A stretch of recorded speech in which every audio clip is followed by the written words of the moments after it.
So, the U.S. government has shut down. I'll explain why. Large parts of the United States government just closed. Which parts? National parks, the Smithsonian Institution, Statue of Liberty, which sucks for the tourists and the local businesses that rely on the tourists, safety inspections at factories, the Environmental Protection Agency, Centers for Disease Control, food stamps required by the poor. Many services for the elderly will be cut, Coast Guard, issuing visas, various licensing.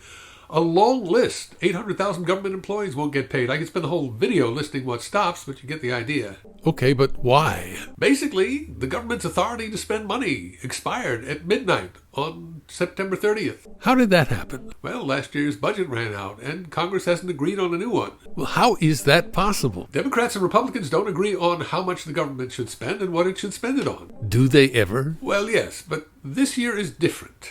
Different how? This is the year that key provisions of Obamacare go into effect, and some people just hate that. How does that lead to a shutdown? Well, the Democrats control the Senate, and they have passed a budget. The Republicans control the House of Representatives, and they have passed a budget, a different budget. Now, what usually happens next is that a committee of members from the Senate and the House meets. They work out the differences. But not this year? No. This year, no meeting. And why not? Well, this year, the Tea Party faction, egged on by Senator Ted Cruz, persuaded the Republicans in the House to refuse to go to a budget meeting with the Senate. Just don't go. So there was no meeting, no compromise, no budget agreed on. Why didn't Ted Cruz want a budget agreement? Well, he had something else in mind. Extortion. I'll explain.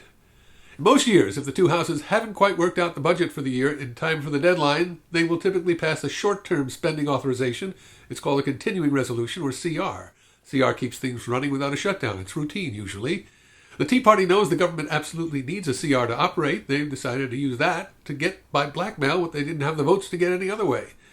By the way, they will have another opportunity for extortion in a couple of weeks when the United States needs to raise the debt ceiling. Refusal to do that would be even more dire than shutting down the government, but we'll talk about that in another video. How exactly does this extortion work? The House put some extra provisions into the CR, provisions that cut funding for Obamacare, delayed some parts of the program, allowed companies to opt out of others. Basically, they're saying, you want to have a government? Then meet our demands. But the Senate has a Democratic majority, and they cut out the extra language, creating what they call a clean CR, and they sent the bill back to the House. The House wouldn't vote on the Senate's version. They sent a version back defunding Obamacare. The Senate said no again. They will not agree to gut the health care bill. And if they had, you can be sure the president would refuse to sign a budget that dismantled his signature legislation. He will veto it. And why can't Congress agree? Short answer is because the Civil War never really ended in this country. We're a deeply divided nation. The country as a whole re-elected President Obama and rejected the Republican candidate who promised to repeal Obamacare. A majority of the states elected senators committed to keeping Obamacare. But a majority of congressional districts voted for Republicans who said they want to repeal Obamacare. So the Senate and President are listening to the voters who elected them. The Republicans in the House are also listening to the voters who elected them. So it's the people's fault. What? Electing a Congress that wants one thing and a Senate that wants the opposite? Well, we got to look a little deeper into U.S. politics to figure that one out, and that will come tomorrow. I've got a metaphor to uncork on you. It involves the World Cup, the Super Bowl, the World Series, and the Olympics. Until next time, I'm Mickeleh.